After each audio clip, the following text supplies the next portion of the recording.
Last moment में ये issue आया था। बहुत काफ़ी स्टूडेंट जो हैं उन्होंने कहा कि जी वो बहुत नॉर्मल हम डिस्कशन कर रहे हैं, उतना यूज़फुल नहीं कर रहे हैं।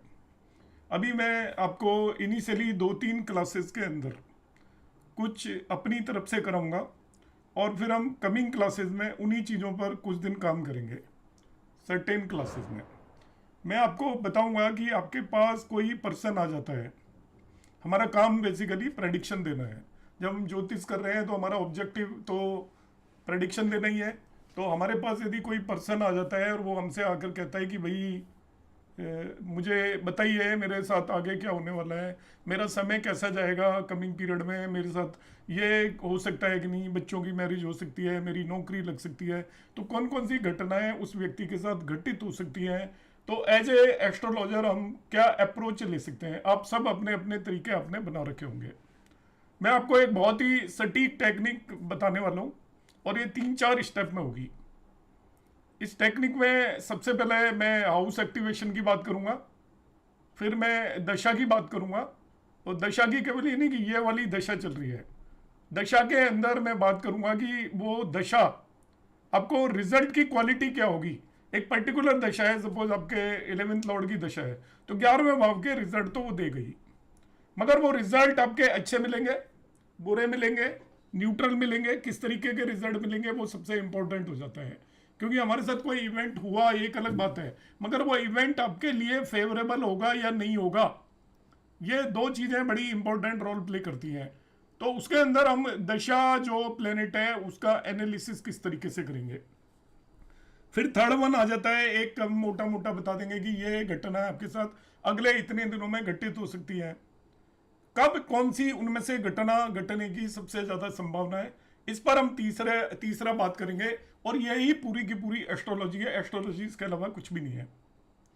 तो मेरा रिसर्च और डेवलप्ड है, जो मैं बहुत जगह पे कराता हूँ, ये वो मैं आपको एक अपना एक तरीका बता रहा हूँ। तो जो मैरिज एस्ट्रोलॉजी के मेरे कोर्स में, तो उनको भी मैंने लास्ट क्लास में बताया था कि मैं हर एक इवेंट को प्रेडिक्ट करना बताऊंगा। मैरिज में तो मैं बताता रहा हूँ अपने कोर्सेज में, यहाँ पर आपको ये मैं बता रहा हूँ। तो इनिशियली मैं 2-3 क्लास जो भी लगेंगी, इसको पूरे प्रोसेस को एक्सप्लेन करूंगा, और उसके बाद कमिंग क्लासेस में आप लोगों से मैं एक्सपेक्ट करूंगा कि आप उस चीज को 2-4-5 कुंडलियों पर एटलीस्ट करके इसके बाद आप लौट के आए क्लास के अंदर और बताएं आपने उसके अंदर क्या किया। क्योंकि जब तक हम इसमें कुछ नया नहीं करेंगे या काम नहीं करेंगे तब तक हम कुछ सीखेंगे नहीं, और सीखने के लिए हमें सभी को इंडिविजुअली काम करना पड़ेगा। कोई दूसरा व्यक्ति यहाँ पर कोई केस अपना प्रेजेंट कर रहा है, हम बैठ के सुन रहे हैं, उससे कोई फायदा नहीं है। आपको इंडिविजुअली हर एक को यहाँ पर कुछ ना कुछ एक कुंडली लेकर, अब मैं आपको टास्क दे रहा हूँ ये कि जैसे मैं बता रहा हूँ वो आपने करके लेके आना है। आप एक कंप्लीट एस्ट्रोलॉजर बन जाएंगे, जो मैं भी ये टेक्निक बता रहा हूँ। हालांकि उसके अंदर बहुत सारी चीजें होती हैं एस्ट्रोलॉजी में, मगर एक जो बेसिक जो एस्ट्रोलॉजी की रिक्वायरमेंट है कि आप किसी व्यक्ति को ये बता पाओ उसके साथ कौन सी घटनाएं होनी है, उनकी क्वालिटी क्या होने वाली है और कब होने वाली है, ये 3 प्रश्नों के आंसर आप दे देते हो तो काफी हद तक आप एक बहुत बड़े एस्ट्रोलॉजर अपने आप में हो जाते हो। और ये आपको किसी और एस्ट्रोलॉजी से आप कहीं से भी आप नहीं निकाल सकते, जो इस तरीके से मेरा ऐसा बिलीव है, इसलिए मैं बार बार बोल रहा हूं। तो आप थोड़ा फोकस करिएगा इसमें। मैं सबसे पहले क्या करूंगा, आपको मैं स्टेप्स बता देता हूं। ट्रांजिट के बेस पर मैं बताऊंगा कि आपके कौन कौन से हाउसेस एक्टिवेटेड है करंटली, और ट्रांजिट लूंगा मैं सैटर्न और जुपिटर का, दैट्स ऑल। एक्टिवेटेड कौन से हैं, सैटर्न एक पर्टिकुलर राशि में आपको मालूम है 2.5 ईयर रहता है, और जुपिटर नॉर्मली 1 ईयर रहता है, कभी रेट्रो हो गया, आगे पीछे हो गया, पर एक राशि में इन जनरल 1 ईयर रहता है। तो उस पर्टिकुलर पीरियड में जब सैटर्न एक पर्टिकुलर साइन में, जुपिटर एक पर्टिकुलर साइन में, एक व्यक्ति के साथ कौन कौन सी घटनाएं घटित हो सकती हैं, किन भावों से रिलेटेड उसको रिजल्ट मिल सकते हैं, ये पहला क्वेश्चन हम करेंगे, उसका आंसर देंगे। अब उनमें से हो सकते हैं, मतलब कौन कौन से भाव एक्टिवेटेड है। जो लोग बहुत ट्रांजिट के वो फैन है, उनको मैं डिसअपॉइंट करूंगा कि केवल ट्रांजिट के बेस पर रिजल्ट को प्रेडिक्ट करने की गलती ना करें। केवल केंद्र स्थानों के रिजल्ट आप ट्रांजिट के बेस पर प्रेडिक्ट कर सकते हैं, मगर उसमें भी दशा यदि उसको सपोर्ट कर रही है तो आपके होने की प्रोबेबिलिटी बहुत स्ट्रोंग है। मगर आप तीसरा, पांचवा, दूसरा, तीसरा, पांचवा, छठा, आठवां, 10, 9वां, 11वां और 12वें भाव के रिजल्ट को ट्रांजिट से प्रेडिक्ट करने की कभी गलती मत करना। इन भावों के रिजल्ट ट्रांजिट दे ही नहीं सकता। जो आपकी कुंडली के अंदर ट्रायंगल की शेप में जो भी भाव हैं, जो त्रिकोण से हम बनाते हैं जिन भी भावों के, उनके रिजल्ट ट्रांजिट बिल्कुल नहीं दे सकता। ये पहली चीज क्लियर कर रहा हूं। दूसरा, जो आपके चतुर्भुज या क्वाड्रिलेटरल जो होते हैं, जिनके अंदर 4 साइड होती हैं, जिन भावों को आप क्वाड्रेंट और केंद्र बोलते हैं, उन 4 भावों के रिजल्ट आपको ट्रांजिट की वजह से भी मिल सकते हैं। मगर उसमें भी यदि दशा उसको सपोर्ट कर रही है तो रिजल्ट मिलने की प्रोबेबिलिटी बहुत स्ट्रांग हो जाती है। जैसे आपकी मैरिज केवल ट्रांजिट की वजह से हो सकती है, आप मकान केवल ट्रांजिट की वजह से खरीद सकते हो, आप बीमार केवल ट्रांजिट की वजह से हो सकते हो, सर पे चोट ट्रांजिट की वजह से लग सकती है, आपको प्रोफेशन केवल ट्रांजिट की वजह से लग सकता है वर्ड बोल रहा हूं, मगर उसको दशा सपोर्ट कर देती है तो बहुत स्ट्रांग कॉम्बिनेशन हो गया। मगर आपकी एजुकेशन ट्रांजिट की वजह से नहीं हो सकती, 5वां भाव। आपको धन की प्राप्ति ट्रांजिट की वजह से नहीं हो सकती, 2रा भाव। आपके अंदर पराक्रम ट्रांजिट की वजह से नहीं हो सकता, 3रा भाव। केवल ट्रांजिट की वजह से नहीं हो सकता, बीमार भी नहीं हो सकते केवल ट्रांजिट से। आपकी दशा को सपोर्ट करना ही पड़ेगा।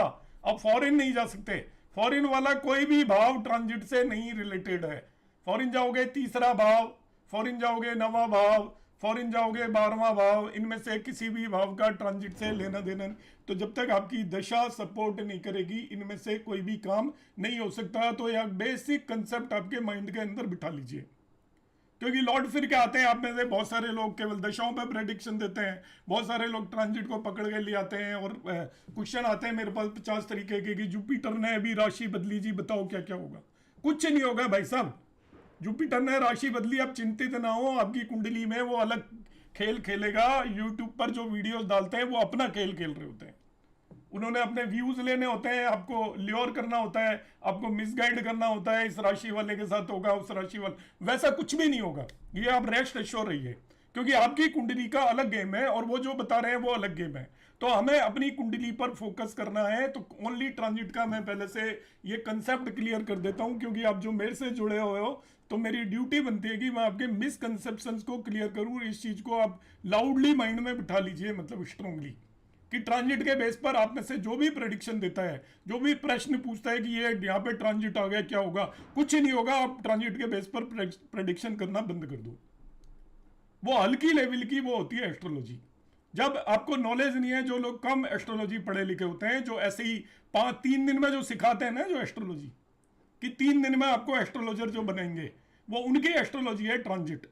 मगर जिसको 30 साल पढ़ने पर जो एस्ट्रोलॉजी आएगी, उसमें ट्रांजिट का कोई रोल नहीं है, क्योंकि हमारी जो इनिशियल पाराशर जी के समय पर कोई ट्रांजिट का उपयोग नहीं होता था, किसी को पता ही नहीं होता था कि प्लेनेट कहाँ पर ट्रांजिट कर रहा है। तो नाड़ी वगैरह टेक्निक यूज किया जाती थी, तो ट्रांजिट की उतनी इंपॉर्टेंस नहीं है। तो ये मैंने पहला पार्ट क्लियर किया है। अब आ जाते हैं हम बेसिकली मैं क्या यूज करूंगा, उसको मैं फिर रिपीट कर रहा हूँ। एक कुंडली के आपके सभी 12 भाव हैं, ट्रांजिट वाले प्लेनेट का ये रोल जरूर होता है। वो जिन जिन भावों को ट्रांजिट में इन्फ्लुएंस करता है, वो भाव एक तरीके से एक्टिवेट हो जाते हैं। अब एक्टिवेट कैसे होंगे, फंडामेंटल क्या है, इनिशियली मैं फंडामेंटल बता रहा हूं कि कौन कौन से भाव एक्टिवेटेड है। पहला कंसेप्ट यह है कि हम देखेंगे कौन कौन से भाव एक्टिवेटेड है। अब सैटर्न और जुपिटर दोनों मिलकर जिन भावों को एक्टिवेट कर रहे हैं, वो आपके उस समय पर रिजल्ट देने के लिए काबिल है। केवल एक कर रहे हैं तो काबिल नहीं होगा। ओनली सैटर्न कर रहे हैं तो उसको हम नहीं मानेंगे, ओनली जुपिटर कर रहा है तो नहीं मानेंगे। मगर सैटर्न भी कर रहा है और जुपिटर भी कर रहा है तो हम मान लेंगे कि 2 ट्रांजिट वाले मेजर प्लैनेट एक पर्टिकुलर भाव को एक्टिवेट कर रहे हैं, तो वो लंबे समय तक करके रखेंगे। स्लो मूविंग प्लैनेट को इसलिए कंसिडर किया जाता है कि यदि उन्होंने किसी भाव को इन्फ्लुएंस किया तो वो लंबे समय तक इन्फ्लुएंस करके रखेगा। 6 महीने, 8 महीने, 10 महीने, उतने दिन में कोई घटना घटित हो सकती है। जो फास्ट मूविंग प्लेनेट है उनका उपयोग हम केवल टाइम पिन पॉइंट करने के लिए करेंगे, अदरवाइज उनका कोई यूज नहीं करना है आपको। केवल 2 प्लेनेट पकड़ेंगे। आप कोई अशुभ इवेंट देखना चाहते हो तो आप राहु भी देख सकते हो, मगर अशुभ इवेंट आपको देखने की जरूरत नहीं है। तो हम बेसिकली फोकस करेंगे सैटर्न और जुपिटर पर। अब सैटर्न और जुपिटर दोनों एक साथ जिन भी भावों को इन्फ्लुएंस कर रहे हैं, उस समय पर जब आप एनालिसिस कर रहे हो उन्हें नोट कर लीजिए और आपके पास ये पता चल गया कि इन भावों के से रिलेटेड रिजल्ट हमें मिलने की संभावना है। अब किन भावों के मिलेंगे उनमें से? अब आप पकड़ेंगे दशा कि उनमें से जिन भावों को दशा सपोर्ट कर रही है उन भावों के रिजल्ट आपको मिलेंगे। उल्टा चल रहे हैं। आप सब लोग एस्ट्रोलॉजी करते हो तो पहले दशा देखते हो और फिर आप ट्रांजिट देखते हो। मैं आपको बिल्कुल रिवर्स बता रहा हूं कि आप ट्रांजिट के बेस पे देख लीजिए आपके कौन कौन से भाव एक्टिवेटेड है। अब उन भावों में से जिन भावों से रिलेटेड ग्रहों की दशाएं चल रही है, और दशा में क्या करना है, कूद आपको वहां तक नहीं पहुंच जाना। सभी ग्रहों की हमेशा दशा चल रही होती है। हमारे गुरुजी कहते थे कि दशा तो देखनी नहीं है। मैंने कहा जी क्यों? कहता है दशा तो सबकी हमेशा चल रही होती है, कोई न कोई सी दशा तो चल ही रही होगी कि किसी की प्राण दशा होगी, किसी की सूक्ष्म दशा होगी, किसी की आपकी प्रत्यांतर दशा होगी, किसी की अंतर दशा होगी, किसी की महादशा होगी, और नहीं चल रही होगी तो 2-3 दिन में आ जाएगी। प्राण दशा तो रोज बदल जाती है। तो आपके कुंडली के सभी 12 भावों की करीब करीब दशा चल ही रही होती है। तो वो, मगर हमें 2 दशाओं के बियॉन्ड नहीं पहुंचना। क्या कौन सी 2 दशाओं के? बाकी टाइम करने के काम आती है, ध्यान रखना है। पीडी, एसडी और जो आपकी प्राण दशा है वो टाइम करने का मतलब है आप बहुत पिन पॉइंट पहुंचना चाहते हो, मगर आपको उस चीज की जरूरत नहीं होती। हमें किसी इवेंट पर पिन पॉइंट पहुंचने की बहुत नीड नहीं होती। हमें किसी को नेटिव को नहीं बताना भाई तेरी 15 जुलाई को शादी होगी ना, उसको नहीं चाहिए। उसको इतना भी बता दिया ना जून में हो जाएगी, वो खुश होकर चला जाएगा। और जून में होगी तो आपके पैर धोके पानी वो पिएगा कि गुरुजी ने बता दिया था और जून में होगी, इससे बड़ा कोई एस्ट्रोलॉजर नहीं हो सकता। आप 2 महीने की भी उसको रेंज दे दोगे और उसमें भी इवेंट घटित हो गया। जैसे नौकरी लगी तो मेरे पास एक पर्सन आया अप्रैल में, मैंने कहा दिवाली से पहले लग जाएगी। अब टाइम कितना हो गया, 6 महीने उसकी दिवाली से पहले लग गई और वो तो बड़े खुश हो गया आगे। अब मैं तो ऐसे अंदाजे से बताया था, मैंने कोई पिन पॉइंट नहीं किया था, मुझे लग रहा था उसकी दशाओं के हिसाब से। तो आपको बहुत पिन पॉइंट करने के लिए जरूरत होती है पीडी, एसडी और प्राण दशा की, तो उनके उसमें ना फंसे और महादशा को भी बहुत ज्यादा इंपॉर्टेंस ना दें। ठीक है, सबसे ज्यादा जो इंपॉर्टेंट रोल होगा वो होगा अंतरदशा का। उसका कनेक्शन नहीं हो रहा है तो इवेंट नहीं होगा। अंतरदशा का कनेक्शन, महादशा का नहीं हो रहा है तो चलेगा काम। अंतरदशा का उन पर्टिकुलर एक्टिवेटेड हाउसेस से आपका होना चाहिए। कैसे देखेंगे वो मैं बताऊंगा, उतना सिंपल नहीं है दशाओं का एप्लीकेशन, बट स्टिल मैं बताऊंगा। अब आपकी दशाएं भी लग गई और ट्रांजिट भी लग गया और मैंने कह दिया ये इवेंट अब घटित हो सकता है इवेंट जब तक जुपिटर अभी जैसे 4 साइन में फिर 3 में जाएगा, इतने दिन में घटना घटित हो सकती है।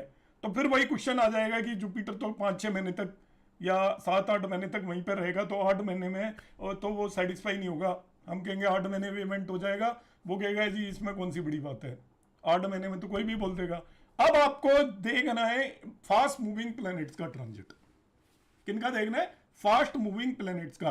तो फास्ट मूविंग प्लैनेट्स का ट्रांजिट, प्रत्यांतर दशा या सूक्ष्म दशा उस इवेंट को बिल्कुल टाइम करने के लिए यूटिलाइज करते हैं, मगर होने और नहीं होने का इन दशाओं से कोई लेना देना नहीं है। इवेंट होने और नहीं होने में आप मेजर प्लैनेट का ट्रांजिट पकड़ेंगे। आपको यदि जिंदगी के अंदर जो कार्मिक इवेंट हैं उनको देखना है तो सैटर्न और जुपिटर का ट्रांजिट देखना है आपको, और अंतरदशा देखनी है करंट टाइम की। और आपने किसी के साथ मिस हैपनिंग देखनी है, बुरा देखना है, तो आप राहु का ट्रांजिट देख सकते हो, और आपका अंतरदशा तो डेफिनेटली हम देखेंगे ही।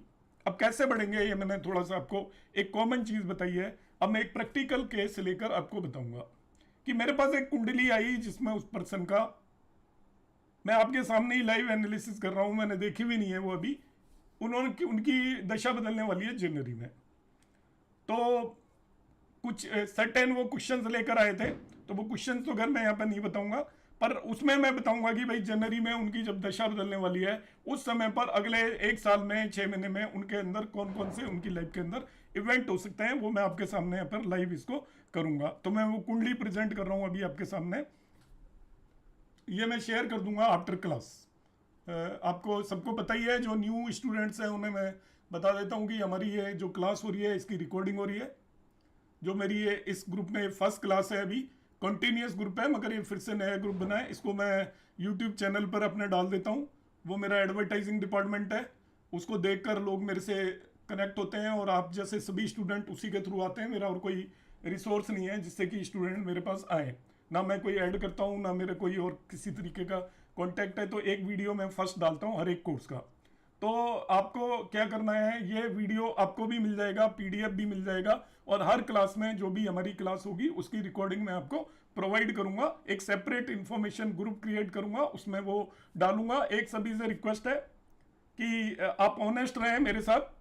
जो भी लिंक है, आपने यदि कोर्स ज्वाइन किया है तो जिन्होंने नहीं ज्वाइन किया उनके साथ शेयर ना करें, और वीडियो भी शेयर ना करें, क्योंकि एस्ट्रोलॉजी में आप शेयर करोगे आपका गुरु खराब होगा और आपकी एस्ट्रोलॉजी खराब हो जाएगी। इसलिए कोई भी ना करें, ये मैं आपको स्टार्टिंग में बता रहा हूं। चलो शुरू करते हैं अभी हम।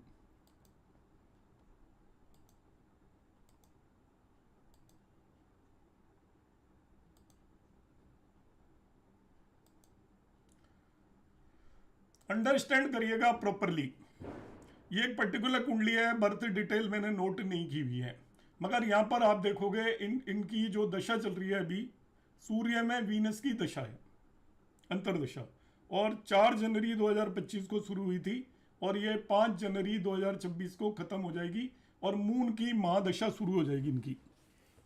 तो दशा छिद्र आप में से अधिकतर लोगों को पता होगा, नहीं पता है तो वो मेरा दशा छिद्र का वीडियो देख लेना, वो एक बहुत इंपॉर्टेंट रोल प्ले करता है।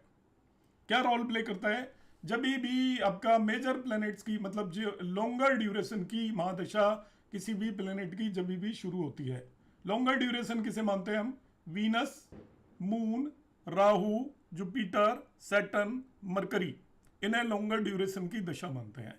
इनकी दशा शुरू होने के 6 महीने पहले ही ये अपना रिजल्ट देना शुरू कर देते हैं।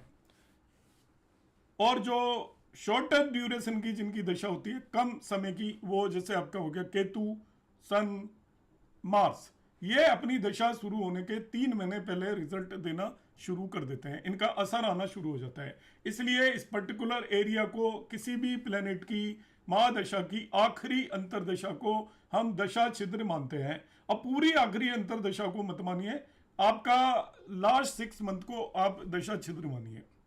वो प्लेनेट 6 महीने पहले ही आप क्यों बोलते हैं? क्योंकि जिसकी दशा जाने वाली है उसका असर कम हो जाता है, और जिसकी दशा आने वाली है उसका असर बढ़ना शुरू हो जाता है। तो वो समय काफ़ी अनप्रेडिक्टेबल होता है, आपकी ज़िंदगी के अंदर अनप्रेडिक्टेबल घटनाएं उस समय पर घटित हो सकती हैं। इस चीज़ को कोई भी ना भूले।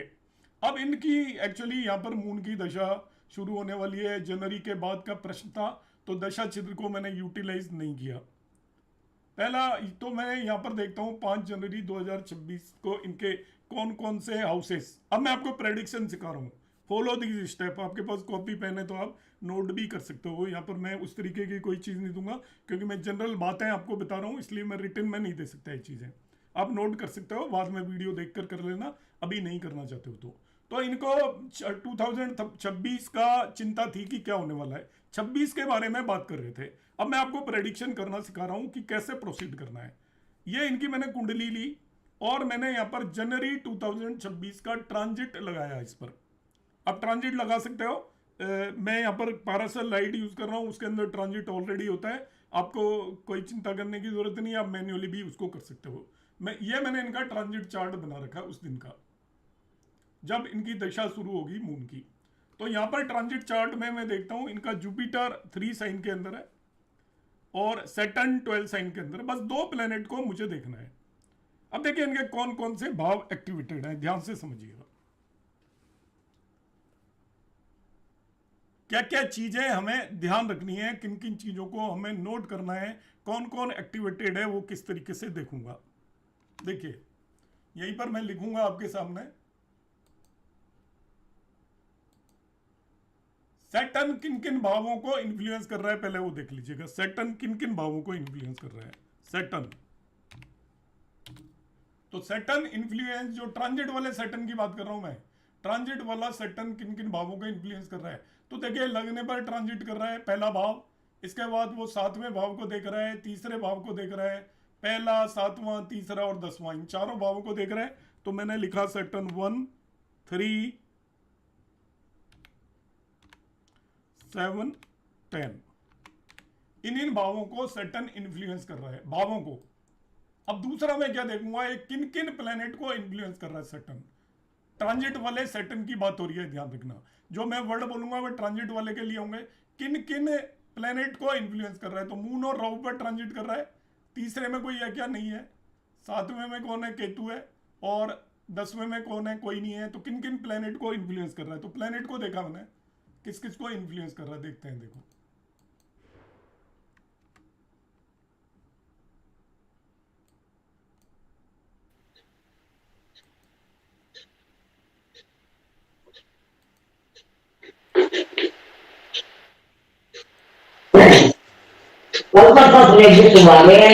प्लीज प्लीज म्यूट कर लें प्लीज, मैं म्यूट कर देता हूं आपको। मैं सबको ओपन करूंगा बाद में। थोड़ा सा मैं बता देता हूं, जिसको नहीं समझ में आए ध्यान से समझिएगा। ये मतलब मैं आपको एक विश्वास के साथ चीज करा रहा हूं कि ये बहुत रेयर, मैं आपको ट्रिक बता रहा हूं प्रेडिक्शन की। अब यहां पर देखिए, सैटर्न आपका इन्फ्लुएंस किस किस को कर रहा है? प्लेनेट को, मून को, राहु को एंड केतु को।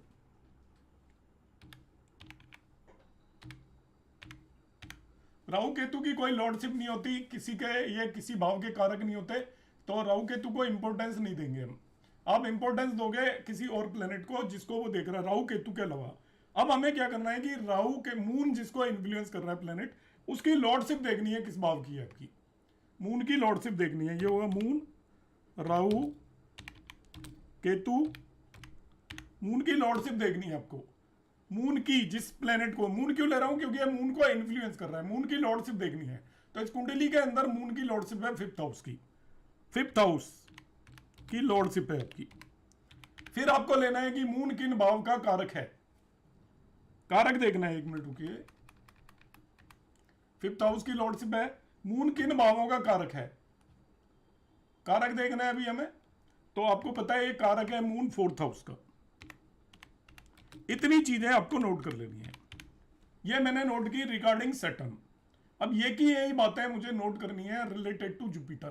तो रिलेटेड टू जुपिटर मैं यहां पर करूंगा नोट। देखिए आपके सामने कि आपका जुपिटर किन किन भावों को इन्फ्लुएंस कर रहा है। तो जुपिटर के केस में देखिए, जुपिटर यहां पर ट्रांजिट कर रहा है, तो ये आपके 4थे भाव में ट्रांजिट कर रहा है। 8वें भाव को देखेगा, इसके बाद ये 10वें भाव को देखेगा 7th एस्पेक्ट से, और 12वें भाव को। तो 4, 8, 10, 12 इन हाउसेस को जुपिटर इन्फ्लुएंस कर रहा है। 4, 8, 10 एंड 12, इन 4 भावों को जुपिटर इन्फ्लुएंस कर रहा है। ये मैंने यहां पर लिख दिया। अब देखूंगा जुपिटर किन किन प्लेनेट को इन्फ्लुएंस कर रहा है। तो जुपिटर मरकरी, मार्स और सन, इनके ऊपर ट्रांजिट कर रहा है। इसके अलावा ये आपका 5th एस्पेक्ट से किसी को नहीं देख रहा, 7th से किसी को नहीं देख रहा, और 12th वो 9th एस्पेक्ट से भी किसी को भी नहीं देख रहा है। तो जुपिटर इन ट्रांजिट आपका मरकरी, मार्स और सन को इन्फ्लुएंस कर रहा है। तो ये तीनों प्लेनेट लिख लिए मैंने, मरकरी, मार्स एंड सन। अब मुझे देखना है कि मरकरी किन किन भावों का लॉर्ड है, मार्स किन किन भावों का लॉर्ड है, सन किन किन भावों का लॉर्ड है, उन्हें नोट कर लेना है। लॉर्डशिप, तो मरकरी इस कुंडली में 4थे और 7वें भाव का लॉर्ड है, 4, 7। फिर मैं देखता हूं मार्स किसका लॉर्ड है, 2 और 9 का लॉर्ड है। फिर मैं देख लेता हूं सन किसका लॉर्ड है, 6th हाउस का लॉर्ड है, इनकी लॉर्डशिप है। अब इनका देखिए किन किन भावों के कारक हैं ये रेस्पेक्टिवली। तो मरकरी आपका कारक है यहां पर, वो कारक मल्टीपल होता है, हालांकि आप मगर उसको 10th हाउस का कारक मान सकते हो यदि पर्सन बिजनेस करता है तो। इसके बाद आप आ जाइए मार्स पर, तो मार्स तीसरे और 6ठे भाव का कारक होता है, और प्रॉपर्टी के केस में वो 4th हाउस का भी कारक हो जाता है। सूर्य को देखते हैं तो वो लग्न का कारक है, सूर्य इज द कारक ऑफ लग्न। तो ये किन किन भावों के कारक है मैंने नोट कर लिया। तो आपके पास 2 चीजें यहां पर आ गई, ये आपके सामने मैंने लिखा है, इसको मैं नेक्स्ट पेज पर लेकर जाऊंगा जिससे मैं इसे थोड़ा आपको एक्सप्लेन कर पाऊं कि सैटर्न किन किन भावों को इन्फ्लुएंस कर रहा है, और यहां पर जुपिटर ट्रांजिट वाला किन किन भावों को इन्फ्लुएंस कर रहा है।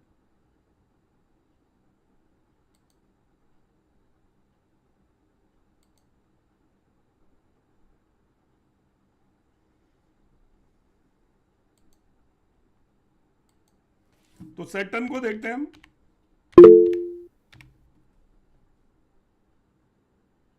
रेट्रो नहीं लेना इस टेक्निक के अंदर, आपको नेटल वो रेट्रो नहीं कंसीडर करेंगे। सैटर्न जिन जिन भावों को इन्फ्लुएंस कर रहा है, तो सैटर्न का मैंने देखा 1, 4, 7, 10 को कर रहा था। एस्पेक्ट। और जुपिटर किनको कर रहा था, यहीं पे लिख रहा हूं इसके साथ में, जुपिटर एस्पेक्ट।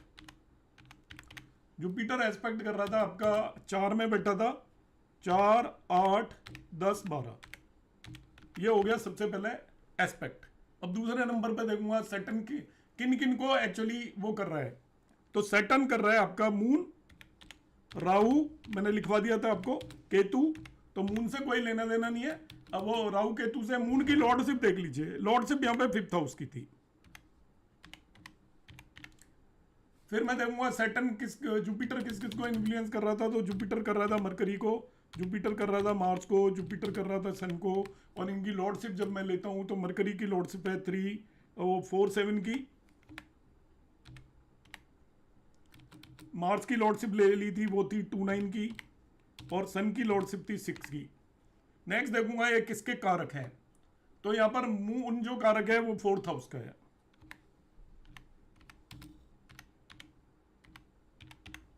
ये यहां पर 5 नहीं है, रुकिए,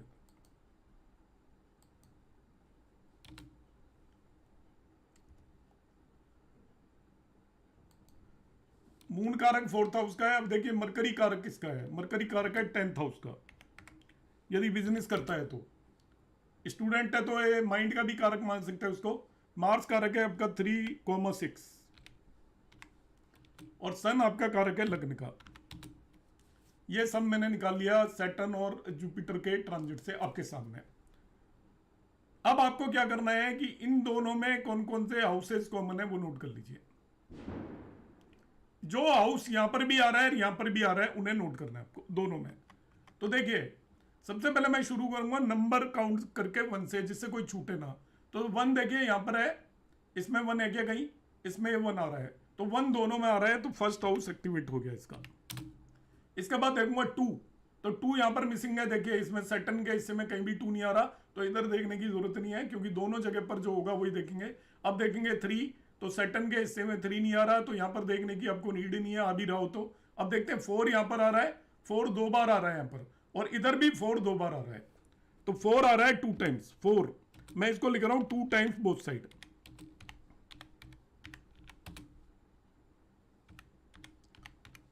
सैटर्न में भी 2 बार आ रहा है, और ये आपका जुपिटर में भी 2 बार आ रहा है। इसकी भी एक इंपॉर्टेंस है जो मैं समझाऊंगा। यहां पर 4 आ गया।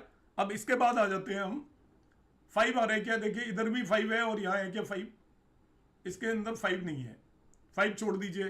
6 देखते हैं, इधर भी 6 नहीं है, इधर 6 नहीं है, तो 6 देखने। 7 यहां पर भी है और 7 यहां पर भी है। 7 एक बार आ रहा है यहां पर, 5 इधर है मगर 5 इधर नहीं है, तो 5 छोड़ दिया हमने। 7 एक बार आ रहा है, इसमें भी एक बार आ रहा है, तो 7 भी आ रहा है, तो 7 नोट कर लिया।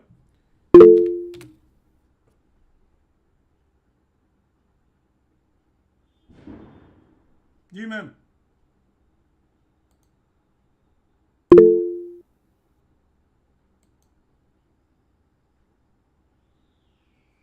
जिस सर सैटर्न में 3 है, 4 नहीं है।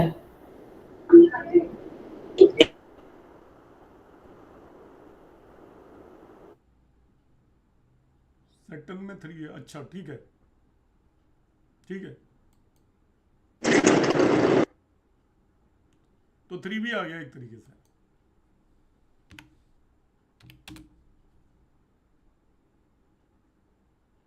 ये 3 है,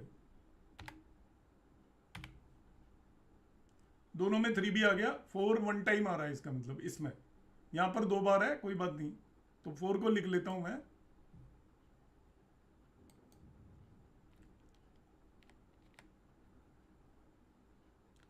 7 आ गया। इसके बाद देखते हैं 8 यहां पर नहीं है, 9 यहां पर नहीं है, 10 है इधर, और 10 इधर भी है, और इधर 2 बार आ रहा है, तो 10 लिख लिया हमने यहां पर। इसके बाद हम देखते हैं 11 है क्या, यहां पर 11 नहीं है, तो इधर देखने की जरूरत नहीं है। 12 नहीं है, तो इधर देखने की जरूरत नहीं है। तो यहां पर अब सैटर्न और जुपिटर दोनों मिलकर आपके जिन हाउसेज को एक्टिवेट कर रहे हैं वो है आपका 1 3 4 7 और 10। 1 3 4 7 10 एक मोटा मोटा सा हमने आइडिया लगा लिया कि इस पर्टिकुलर पीरियड में, और ये कब तक होगा ये ध्यान रखना है आपको, वो बहुत इंपॉर्टेंट है। ये होगा जब तक आपका सैटर्न तो 12 साइन में, इन 12 साइन, इस चीज को नहीं भूलना है। ये हमें बदलते रहना पड़ेगा अलग अलग समय पे। और जुपिटर 3 साइन में,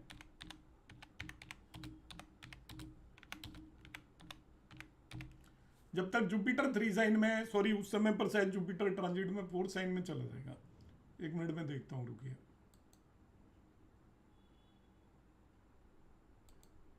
जनवरी में 4 साइन में चला जाएगा जुपिटर।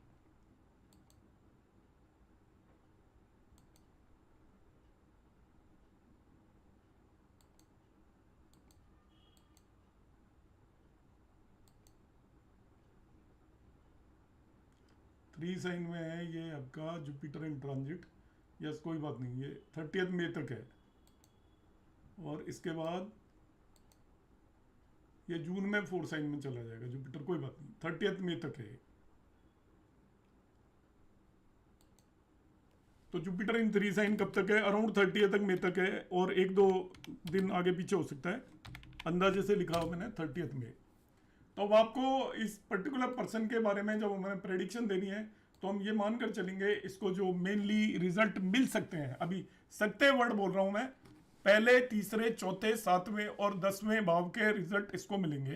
तो आप ध्यान से देखिएगा, ये केंद्र स्थान है, 1, 4, 7, 10, तीनों चारों के चारों केंद्र स्थान है यहाँ पर इस समय पर एक्टिवेटेड इसके। और केंद्र स्थानों के रिजल्ट ओनली ट्रांजिट भी दे देता है, ओनली ट्रांजिट भी दे देता है, ध्यान रखना। तो ओनली ट्रांजिट दे देता है तो आपको पहले, चौथे, 7वें, 10वें भाव के रिजल्ट मिलने की बहुत स्ट्रॉन्ग पॉसिबिलिटी है, वेरी स्ट्रॉन्ग पॉसिबिलिटी।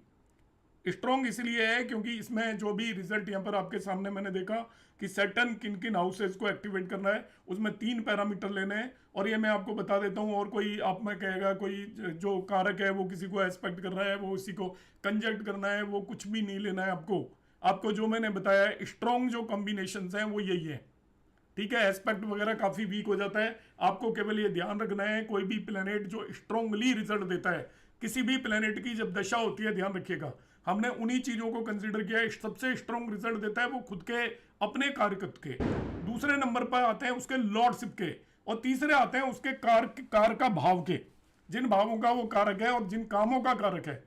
और एस्पेक्ट वगैरह के रिजल्ट होते हैं 10-15% बहुत वीक होते हैं, तो उसको मैं यहाँ पर कंसीडर नहीं कर रहा हूं बिल्कुल भी। तो मेनली यहाँ पर हमने वो कंसीडर कर लिया कि सैटर्न किन किन भावों को एस्पेक्ट कर रहा है, तो उन्हें वो आपका जिन्हें भी एस्पेक्ट करेगा डेफिनेटली उन पर्टिकुलर भावों को वो इन्फ्लुएंस करेगा।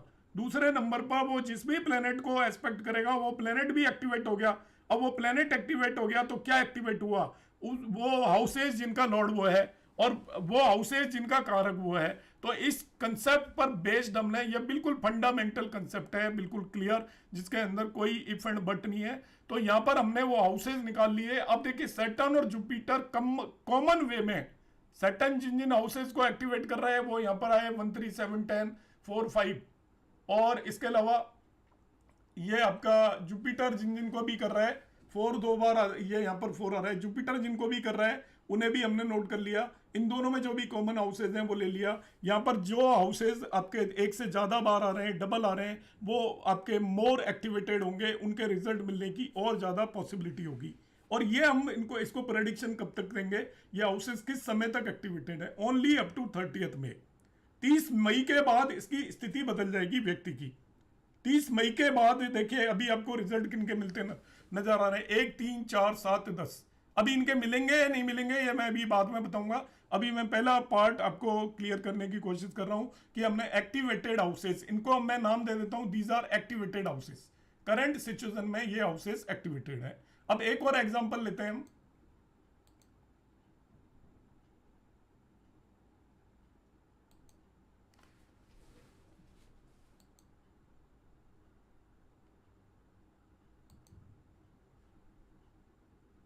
अब जून में 6 जून को क्या होगा, 6 जून के आसपास ये जुपिटर अपनी राशि बदल देगा। सैटर्न तो नहीं बदलेगा, सैटर्न 12 साइन में ही लग्न में ट्रांजिट कर रहा है, जुपिटर अब 4 साइन के अंदर आ गया।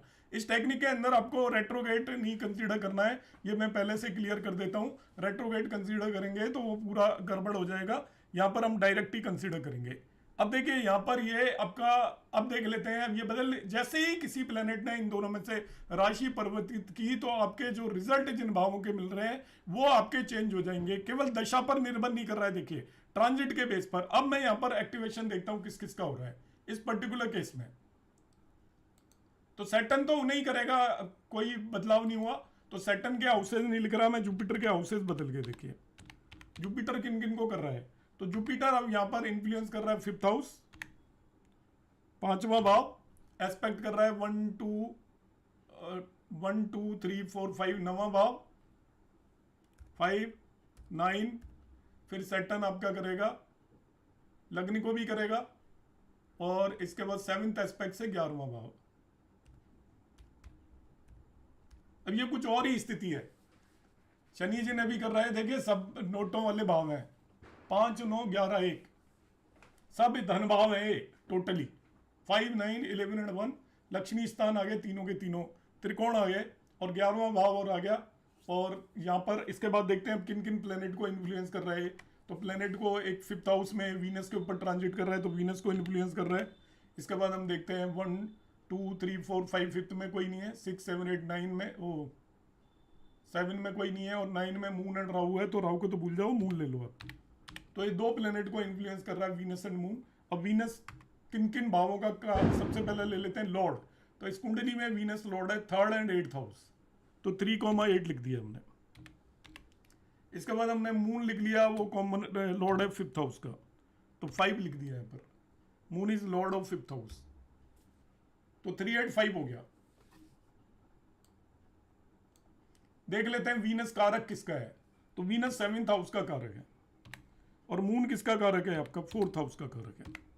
अब ये नई स्थिति यहां पर हमारे पास आ गई है कि जुपिटर आपका 1 5 9 11 को इन्फ्लुएंस कर रहा है, वीनस और मून को इन्फ्लुएंस कर रहा है, जो हाउसेस बता रहे हैं 3 8 5 एंड 7 4 रेस्पेक्टिवली।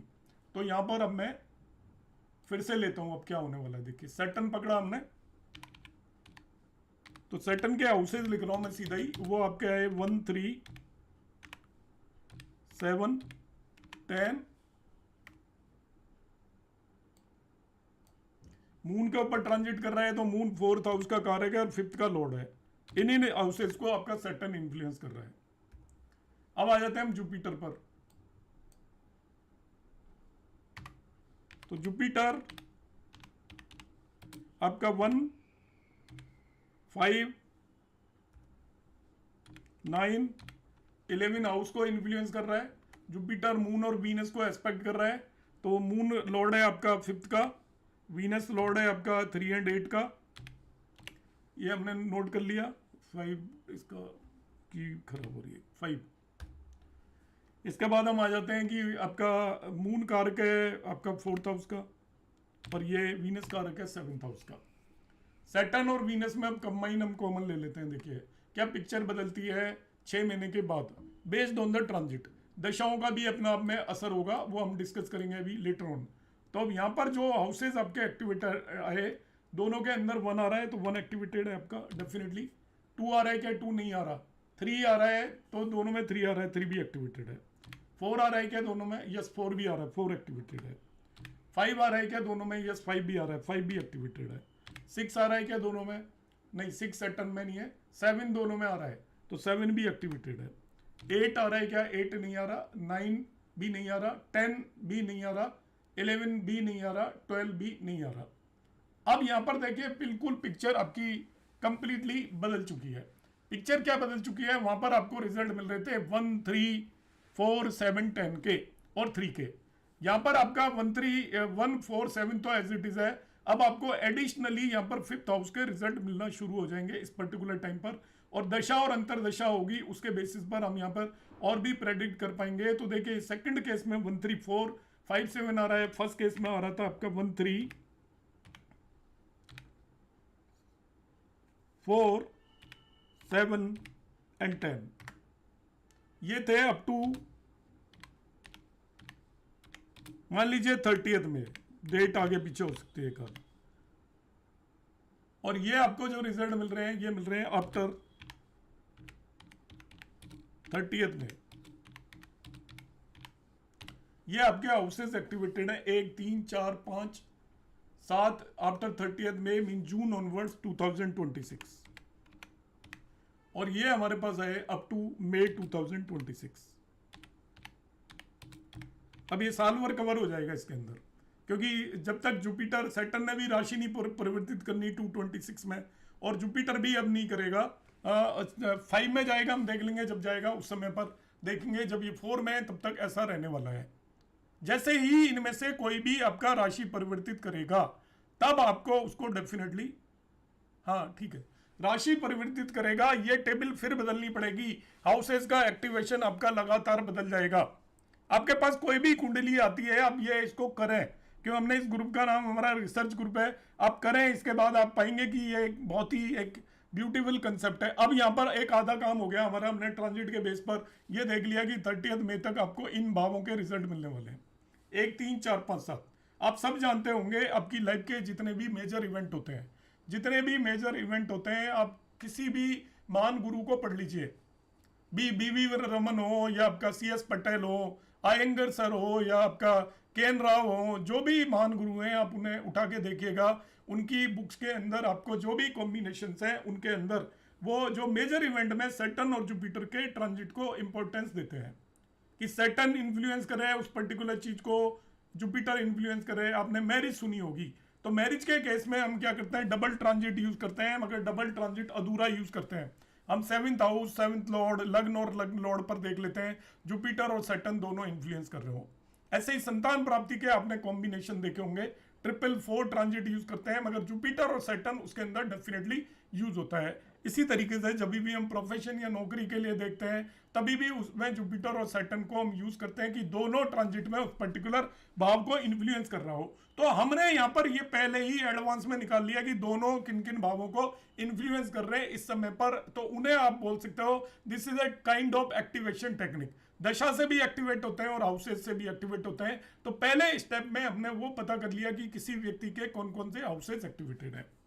हाउसेस एक्टिवेटेड आपको मालूम चल गए, इसका मतलब वो उस व्यक्ति को पहले, तीसरे, चौथे, 5वें, 7वें भाव के रिजल्ट मिलेंगे। यहाँ पर क्या प्रेडिक्शन दूंगा मैं इसे, कोई कुंडली देखने की जरूरत नहीं है। पहले भाव क्या होता है, सेल्फ से रिलेटेड, उसका मान सम्मान हो सकता है अपने आप में। 6, 8, 12 तो एक्टिवेटेड है नहीं, वरना मैं कह देता बीमारी भी हो जाएगी, दशाएं भी सपोर्ट कर रही हो। यहाँ पर नेगेटिव हाउसेज नहीं है, उससे हेल्थ से रिलेटेड कोई भी, तो पहले भाव से रिलेटेड मान सम्मान बढ़ सकता है। 3rd हाउस से रिलेटेड कोई भी, पराक्रम से रिलेटेड, ऑनलाइन किसी से रिलेटेड, कोई डॉक्यूमेंटेशन से रिलेटेड रिजल्ट मिल सकते हैं। 4th हाउस का मतलब है व्हीकल ले सकता है, मकान ले सकता है, और कुछ इस तरीके का काम कर सकता है। 5th हाउस यदि इसकी एज ज़्यादा है, कम है, तो आप कहोगे कि वो आपका लव और रोमांस कर सकता है, लर्निंग कर सकता है, और भी कम है तो एजुकेशन, इन्वेस्टमेंट कर सकता है, काउंसलिंग वगैरह कर सकता है। और 7th मतलब यदि मैरिजेबल एज है तो इसकी मैरिज हो जाएगी, और मैरिजेबल एज नहीं है तो आपका पार्टनरशिप वगैरह कर सकता है, पब्लिक एक्सपोजर हो सकता है, इसका नेम फेम हो सकता है। उम्र के हिसाब से प्रेडिक्शन दी जाती है हमेशा। ब्लाइंड कुंडलियों पर कोई भी प्रेडिक्शन नहीं देगा आपको। ये मैं पहले बता देता हूं, जिनको भी आदत है, एक कुंडली आई मतलब अक्सर मैं जो चीजें बोल रहा हूं उन्हें आप थोड़ा सीरियसली लेंगे, मुझे उम्मीद है। और वो मैं ऐसा ही नहीं बता रहा, मैं बहुत एक्सपीरियंस है, मुझे यही करता हूं मैं 24 घंटे बरसों से, इसलिए मालूम है कि बहुत सारे लोग, मैं क्या कई ग्रुप्स में फिर अल्टीमेटली मैं उन्हें छोड़ देता हूँ। एक व्यक्ति आएगा, वो एक अपनी उससे एस्ट्रोसेट से एक प्रिंट लेगा और उसको डाल देगा उसके ऊपर व्हाट्सएप ग्रुप पर, और वहां पर सारे एस्ट्रोलॉजर्स आएंगे, वो उसके बारे में 50 चीजें बता देंगे, ये होगा, वो होगा, ऐसा होगा, वैसा होगा। तो वो गलती आप बिल्कुल भी ना करें। आप जिस भी पर्सन के बारे में प्रेडिक्शन देंगे उस पर्सन के आपके पास पूरे डेटा अवेलेबल होने चाहिए। क्या अवेलेबल होने चाहिए मतलब वो उसका वो भी नहीं पूछते मेल है, फीमेल है, पढ़ा लिखा है, क्या करता है, काम करता है, मगर उसकी प्रेडिक्शन सारी दे देते हैं। आपने सबसे पहले देश काल पात्र को कभी नहीं भूलना है, एस्ट्रोलॉजी उसके बगैर शुरू ही नहीं करनी है। आप उस व्यक्ति से पूछो उसकी क्या एजुकेशनल क्वालिफिकेशन है, क्या वो करता है, और एजुकेशन है तो कहाँ से ली है। ऐसा नहीं कि वो कहते हैं कि मैं MBA हूँ, मैं बीटेक हूँ, और आप बीटेक को एक ही उसके अंदर पता लगे वो IIT से बीटेक है, पता लगे कोई नॉर्मल सी कॉलेज से बीटेक है, तो दोनों में दिन रात अंतर हो गया। आपका प्रेडिक्शन का लेवल अकॉर्डिंगली चेंज होना चाहिए हिसाब से। इसके बाद आप उससे पूछेंगे कि भाई आपके पेरेंट्स बैकग्राउंड पता करना बहुत जरूरी है, पेरेंट्स क्या करते हैं, क्या पेरेंट किसी के ऑफिसर हो, किसी के बड़े बिजनेसमैन हो, किसी के छोटे बिजनेसमैन हो, किसी के पेरेंट्स किसान हो, तो आपको अकॉर्डिंगली उन चीज़ों को एनालाइज करना है, क्योंकि कॉमन सेंस के बगैर कोई एस्ट्रोलॉजी नहीं होती। वो भी पूछेंगे आप उससे। इसके बाद वो अभी नौकरी से रिलेटेड बात कर रहा है, तो करंट में क्या सिचुएशन है, कब उसने क्वालिफिकेशन कंप्लीट की है, कितने दिन से वो घर बैठा है या कितने दिन से काम कर रहा है, कितना उसका पैकेजेस है, ऐसी सारी बातें आप उससे जो भी ले सकते हो, वो सब जानकारी लेने के बाद ही हम प्रेडिक्शन देने की कोशिश करेंगे। उससे पहले देना कुछ भी नहीं है, तुक्केबाजी है। आप 10 बातें बोलोगे, उसमें 1-2 बात सही होगी, आप अपने आप को एस्ट्रोलॉजर समझने लग जाएंगे, मगर वो कुछ भी नहीं है, वो तुक्केबाजी है। आप सर्टेन होना चाहते हो तो आपको उसके बारे में सब कुछ पता होना चाहिए।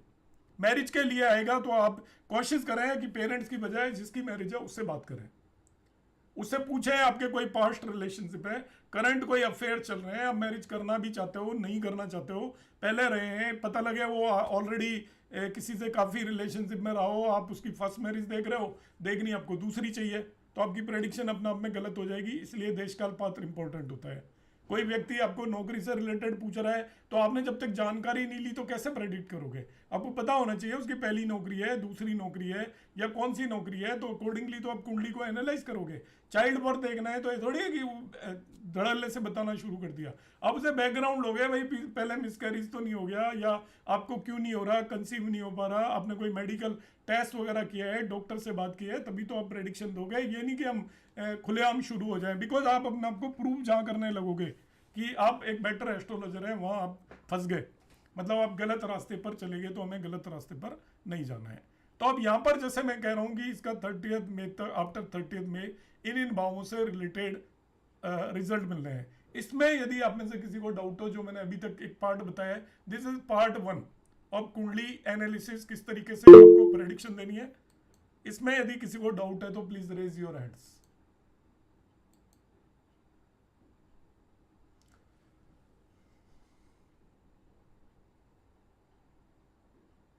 जी अपूर्वा जी। हाँ, प्रणाम गुरु जी। जी प्रणाम। गुरु जी, ये पूछना है सबसे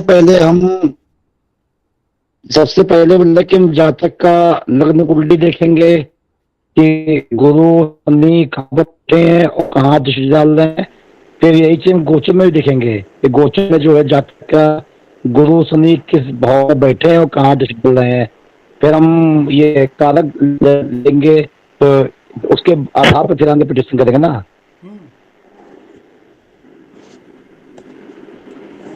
मतलब हम सही बता रहे हैं कि कुछ छूट रहा है? नहीं, गोचर वाला गुरु किन किन भावों को देख रहा है नंबर 1, फिर वो किन किन प्लेनेट को देख रहा है, उन प्लेनेट को वो किन किन भावों के स्वामी है और किन किन भावों के कारक हैं, ये नोट करना है बस।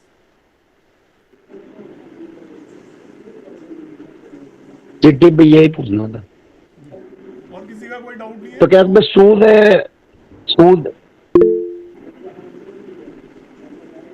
जी राजपाल जी।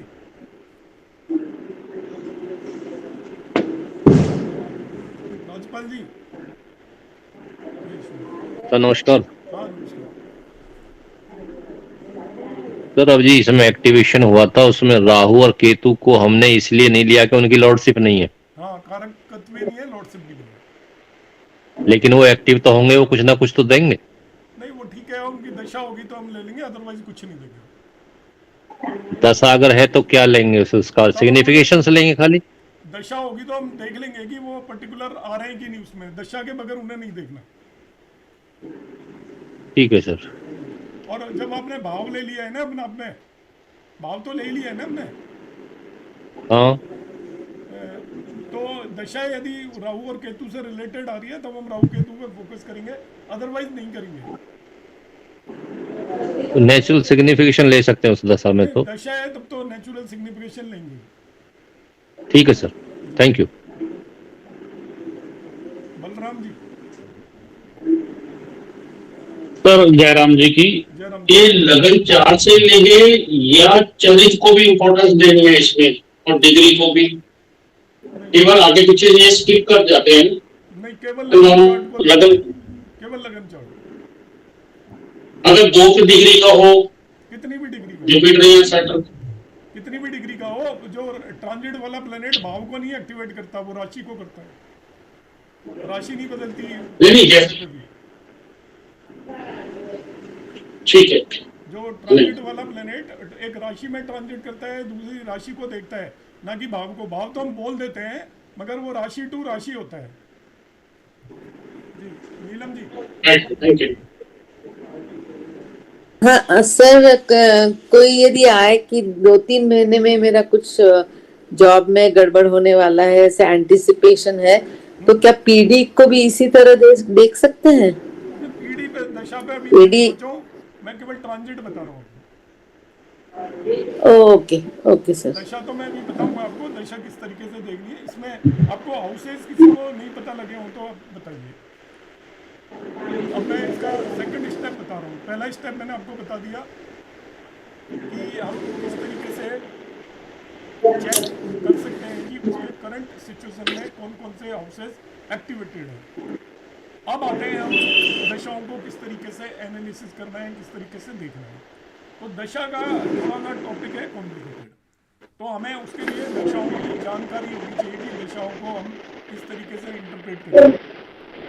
दशा क्या हुआ? म्यूट रखें प्लीज।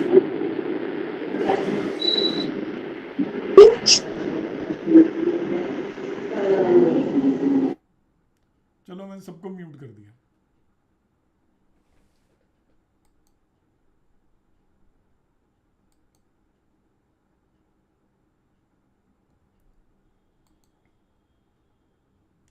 तो देखिए सेकंड पार्ट ट्रांजिट से मैंने जुपिटर और सैटर्न ट्रांजिट से वो भाव पता कर लिए कि कौन कौन से भाव ये दोनों एक्टिवेट कर रहे हैं। आपके इवेंट दो तरीके के होते हैं। एक इवेंट वो होते हैं जो कि हमारी विश के अंदर होते हैं, ध्यान से समझिएगा इस चीज को। एक इवेंट वो है जो मैं मर्जी होगी तो करूंगा, कोई नहीं करा सकती, कोई दशा नहीं करा सकती, कोई ट्रांजिट नहीं करा सकता जब तक मेरी इच्छा नहीं होगी। और इसे मैं प्रूव करता हूं कौन सा इवेंट है। आपको है कि सब कुछ तो लिखा हुआ है, प्रारब्ध में लिखा हुआ है, हम प्रारब्ध लेकर आ रहे हैं।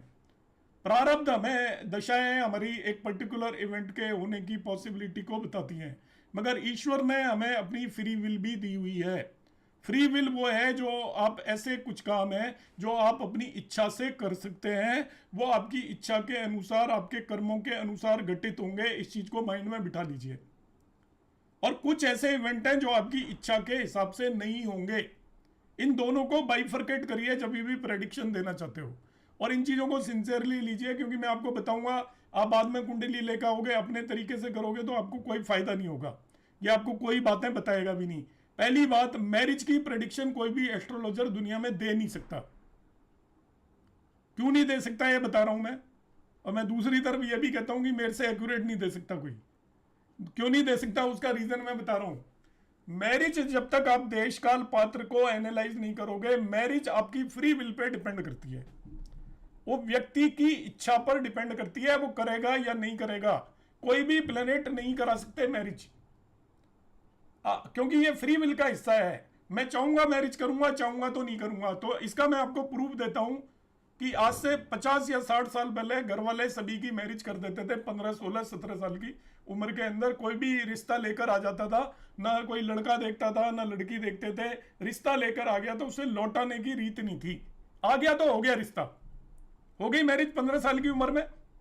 इसके बाद एक समय आया जब वो एक दूसरे को देखना शुरू हुआ और वो एज शिफ्ट होकर होगी 23, 24, 25 साल। उस समय पर मैरिज होती थी, 25 साल के आसपास तक मैरिज होती थी। फिर एक समय आया कि चलो माँ बाप की थोड़ी बहुत से होती थी, मैरिज की उम्र 25 से 30 के बीच में शिफ्ट हुई। आज के समय पर 25 तक तो सोचते ही नहीं है माँ बाप की भाई मैरिज भी करनी है क्या बच्चों की। क्यों? क्या कुंडली बदल गई, दशाएं बदल गई, ट्रांजिट बदल गया? कुछ भी नहीं बदला ना, सब कुछ होगी वही कुंडली है। आज से 100 साल पहले जो कुंडली होती थी वही आज एग्जिस्ट करती है। आज से 100 साल पहले जो इंसान था वही एग्जिस्ट करता है, वही ट्रांजिट है वही एग्जिस्ट करता है। मगर आजकल तो किसी की भी नहीं होती 20-18 साल से पहले। क्यों? कानून भी है देशकाल पात्र जिसे हम बोलते हैं। दूसरा, अब एजुकेटेड है, आपके फीमेल एडवांस हो चुकी हैं, उन्हें पता है कि हमें करनी चाहिए नहीं करनी चाहिए, लव मैरिज करेंगे या जैसी भी करेंगे। एडवांस हमारी थिंकिंग हो चुकी है, समाज में बंधे हुए नहीं है, तो आपको कोई कंपेल नहीं कर सकता। कंपेल नहीं कर सकता, तो अब आप मैरिज किसकी हिसाब से कर रहे हो? क्या कुंडली में दशाओं के हिसाब से मैरिज हो रही है? नहीं, आपकी फ्री विल का रोल है उसके अंदर, दशाओं का रोल है नो डाउट, मगर जो सबसे इंपॉर्टेंट दो चीजों में जो रोल है आप हमेशा याद रखिएगा जब आप प्रेडिक्शन कर रहे हो। आपको मैं बहुत इंपॉर्टेंट कंसेप्ट बता रहा हूं, काफी सोच समझकर, काफी एनालिसिस, काफी रिसर्च के बाद। संतान की आप प्रेडिक्शन नहीं दे सकते ब्लाइंडली, और शादी की प्रेडिक्शन नहीं दे सकते ब्लाइंडली। शादी की जो आपकी जिंदगी के अंदर हर दूसरे तीसरे साल दशा और ट्रांजिट आपकी मैरिज का कॉम्बिनेशन लेकर आता है। हर दूसरे तीसरे साल जब आप पैदा होते हो सकता है उस समय पर मैरिज की दशा चल रही हो, और उस समय में मैरिज हो भी सकती है। देशकाल पात्र बोल रहा हूं ना कि मैं राजस्थान से हूं, हमारे यहाँ पे राजपूतों के अंदर पेट में ही मैरिज हो जाती थी।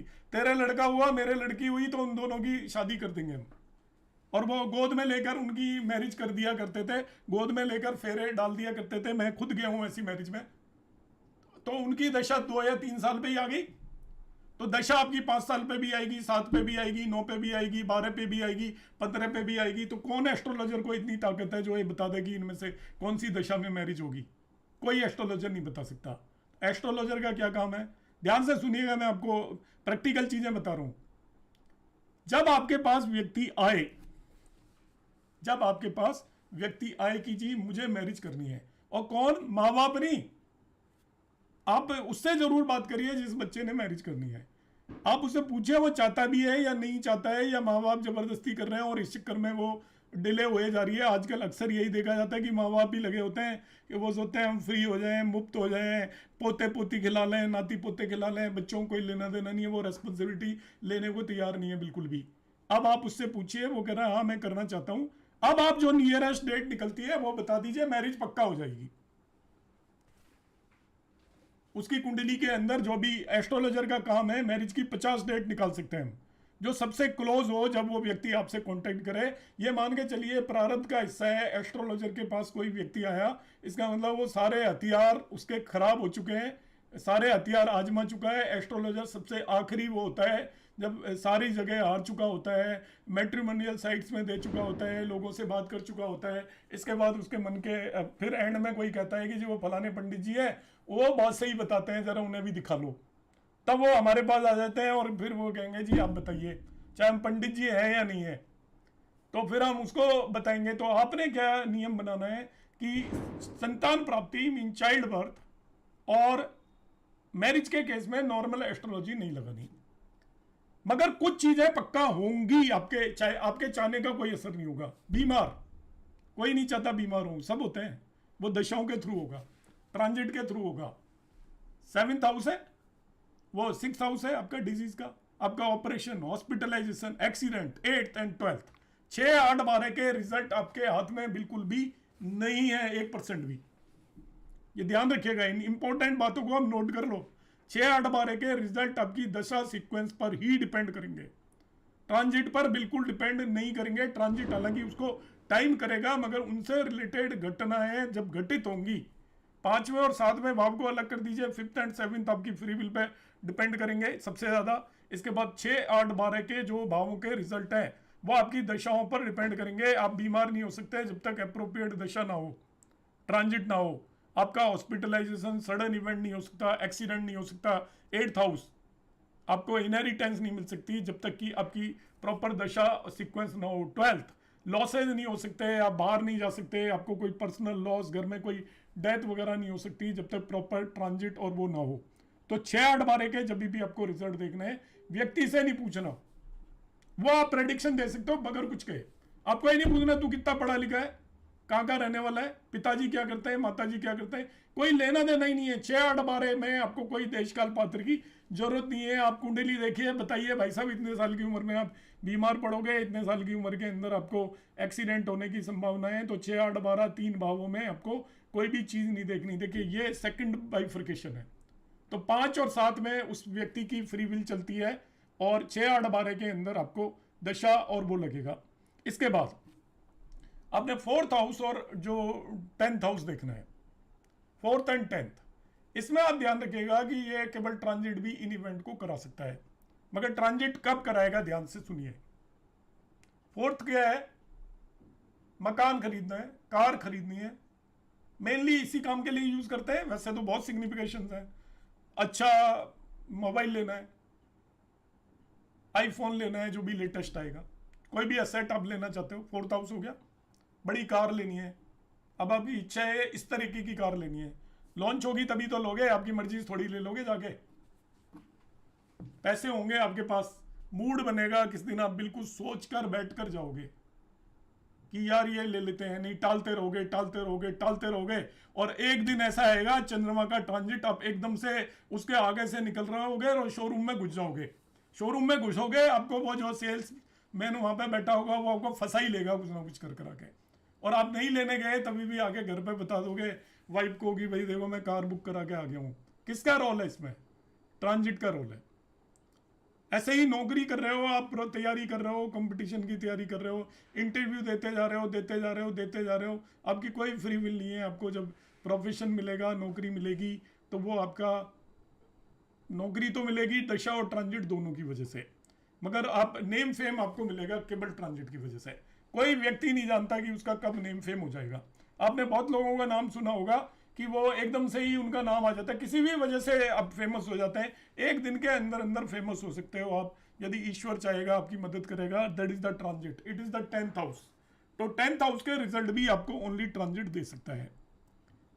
तो ये मैंने आपको थोड़ा सा एक आइडिया बताया। जब आप प्रेडिक्शंस दे रहे हो तो इन चीज़ों का स्पेशली ध्यान रखोगे कि मैरिज और चाइल्ड बर्थ की प्रेडिक्शन के बारे में आप ध्यान से सोचोगे। ऐसा ही नहीं दोगे कभी भी, और कोई कितना भी वो बन जाए कलाकार, पर इनकी प्रेडिक्शन बगैर देशकाल परिस्थिति के कभी मत देना। दूसरे आदमी के बारे में पूरी जानकारी होनी चाहिए। अब जब हमने ट्रांजिट में भाव एक्टिवेटेड देख लिए, भाव एक्टिवेटेड देख लिए, तो अब आप देखोगे उस पर्टिकुलर समय पर महादशा अंतरदशा किन किन ग्रहों की चल रही है। अब यदि महादशा और अंतरदशा उनमें से किसी भाव से रिलेटेड प्लेनेट की चल रही है, तो उस भाव से रिलेटेड रिजल्ट मिलेंगे 100%। कोई नहीं टाल सकता कि आपका जुपिटर और सैटर्न ने मिलकर जिन भावों को आपको एक्टिवेट कर लिया वो हमने नोट कर लिए। अब आप चले जाइए उसकी दशा और अंतरदशा को देख लीजिए।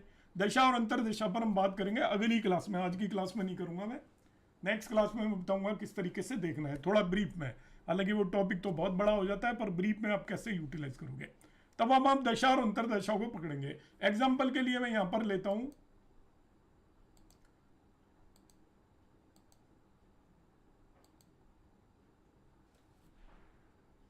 अभी हमने इस व्यक्ति के हाउसेस देखे थे जून के बाद, ये 1 3 4 5 7, 1 3 4 7 10 ये हाउसेज आ रहे थे।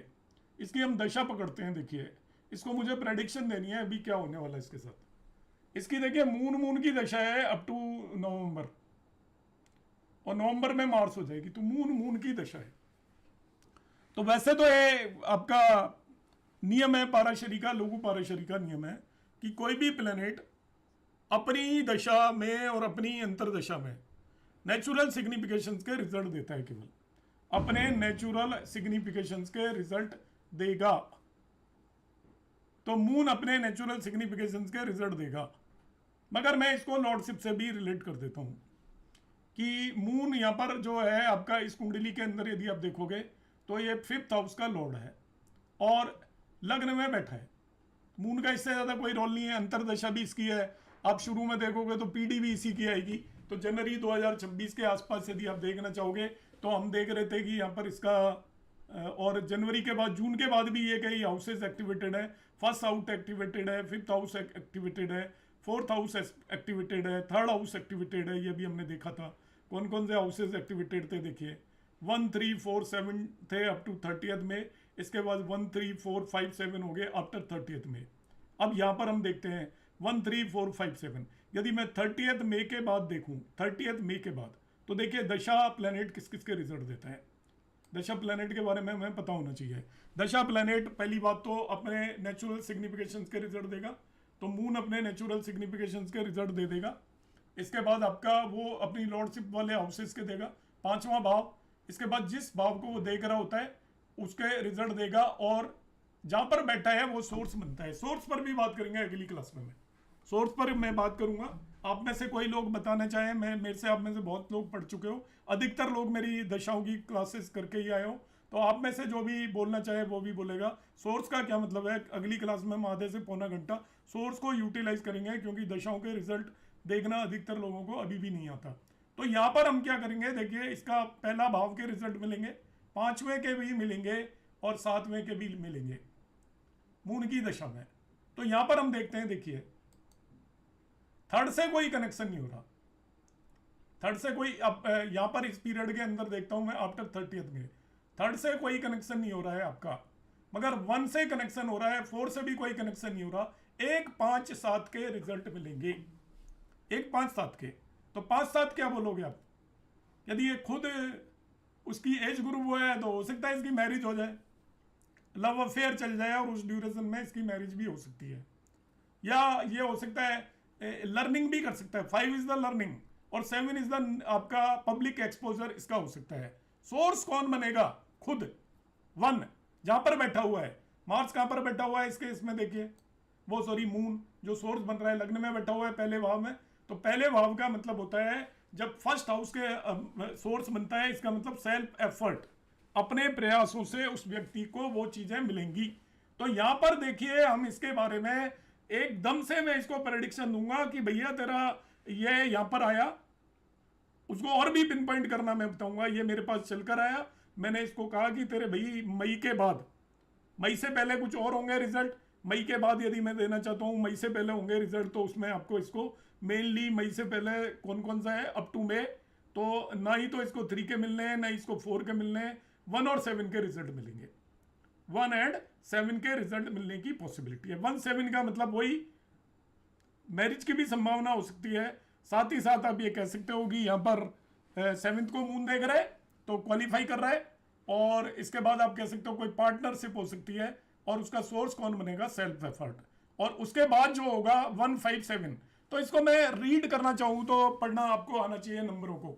1, 7 था तो क्या था, इसकी शादी हो सकता है तय हो जाए और मैरिज हो जाए 30 मई तक, और 30 मई के बाद 5 और इन्वॉल्व हो गया, 1, 5, 7। 5 इज द रोमांस, आपका जो इंटीमेसी होती है आफ्टर मैरिज, उसको 5 रिप्रेजेंट करता है। मैग्नेटिक अट्रैक्शन आफ्टर मैरिज जो भी आपका रोमांस होता है उसको रिप्रेजेंट करता है। तो मैं इसको लैंग्वेज बदल के कह दूंगा, देख भाई तेरी यहाँ पर मैरिज होगी और इसके बाद हनीमून मनाने जाएगा, घूमेगा वाइफ के साथ, एंजॉय करेगा, बिकॉज 5, 7 आर ऑल्सो इन्वॉल्व। 1, 5, 7 हो गए यदि इसकी मैरिजेबल एज है तो। इस तरीके से हम इसको प्रेडिक्शन उस समय पर दे देंगे, और इसकी लाइफ के अंदर मेन इवेंट इन्हीं भावों से रिलेटेड होगा, 1, 5, 7 से रिलेटेड होगा। यदि ये हो सकता है बिजनेस करता हो, मैं इसीलिए बोल रहा हूँ कि देश काल पात्र is very important. 7th house business का भी होता है, सेल्फ एफर्ट से ये बिजनेस भी सेटल कर सकता है। इसीलिए कहते हैं कि बात करना जरूरी है उस व्यक्ति से। 1 और 7 आ रहा है यहाँ पर, 1 और 7 ये बताता है कि वो सेल्फ एफर्ट से हो सकता है कोई रिटेल बिजनेस शुरू करे, पार्टनरशिप शुरू करे। 1 और 7 दोनों के रिजल्ट मिल रहे हैं तो उसका हो सकता है पार्टनरशिप शुरू हो। और यहाँ पर 5 भी आ गया तो हो सकता है उसकी वजह से कुछ लर्निंग के लिए भी जा सकता है। तो मल्टीपल चीजें, जैसे वो ऑलरेडी मैरिड है, अब मैरिड में तो मैं नहीं कहूंगा ना कि 1, 7 के आपके मिलने हैं। सपोज की 35, 40 ईयर की एज में ऑलरेडी वो अपने मैरिड है, बच्चे भी हैं, तो आपका बच्चे नहीं है तो आप यहाँ पर 5 को इंक्लूड कर सकते हो कि भाई चाइल्ड बर्थ भी हो सकती है इस समय पर आपको चाइल्ड। अब ये आता है मेरे कि मेरा बच्चा होने की पॉसिबिलिटी है क्या, कब होगा, संतान कब होगी। और यदि ये इस तरीके का क्वेश्चन लेकर आता है तो मैं इसको कहूंगा आफ्टर 30th में आपके कॉम्बिनेशन बन रहे हैं, 1, 5, 7 आ रहा है तो 5 का इन्वॉल्वमेंट हो रहा है। 5th हाउस की दशा भी चल रही है, 5th लॉर्ड की दशा चल रही है, ट्रांजिट में भी 5th हाउस को सैटर्न और जुपिटर दोनों इन्फ्लुएंस कर रहे हैं, तो आपको चाइल्ड बर्थ की पॉसिबिलिटी है। कब होगा एग्जैक्टली वो डेट भी हम यहाँ पर फाइंड आउट कर सकते हैं। तो इस तरीके से हम यहाँ पर ट्रांजिट और दशा को यूटिलाइज करेंगे। इसमें यदि आपको किसी को कुछ पूछना है, नेक्स्ट क्लास में दशा के लिए रखूंगा शुरू की, इसमें अभी कोर्स में मैं 3-4 क्लास में खुद अपनी तरफ से कराऊंगा। उसके बाद यदि आपको फिर हम डिस्कस करेंगे आपके थ्रू। और ये जो मैंने बताया है सभी लोग अगली क्लास में एक कुंडली पर लगा के आएंगे, सभी जो भी क्लास में आएगा मैं हर पर्सन से पूछूंगा अपनी कुंडली पर लगा के आओ सब, कि आपकी लाइफ के अंदर जब जुपिटर, ये होमवर्क है आपका, क्योंकि हमारा रिसर्च कोर्स है, ध्यान रखना इसमें वर्ड लगा हो रिसर्च। तो मैंने आपको एक चीज सिखाई है, आप इसको यूज करेंगे तो आपको खुद ही लगेगा कि आप बहुत बेटर स्थिति में आ जाओगे प्रेडिक्शन में। जिसको बिल्कुल नहीं आता वो भी सीख जाएगा। तो आप क्या करेंगे, एक तो सबसे पहले आप ये निकालेंगे कि आपके कौन कौन से हाउसेस एक्टिवेट होंगे जब जुपिटर अब वापस से 3 साइन के अंदर जाएगा, जेमिनी साइन के अंदर जाएगा, तो कौन कौन से भाव एक्टिवेट होंगे, और उसके बेसिस पर हम आगे फाइंड आउट करेंगे आपकी कौन सी दशाएं चल रही हैं। मैं अगली क्लास के अंदर कोई भी एक चार्ट आप में से किसी का लेकर उसकी दशाओं के बेस पर प्रेडिक्ट करने की कोशिश करूंगा कि उसके साथ कौन कौन सी घटनाएं घटित हो सकती है, आप में से जो भी देगा। अब आप में से किसी को कोई क्वेश्चन पूछना है तो you raise your hands.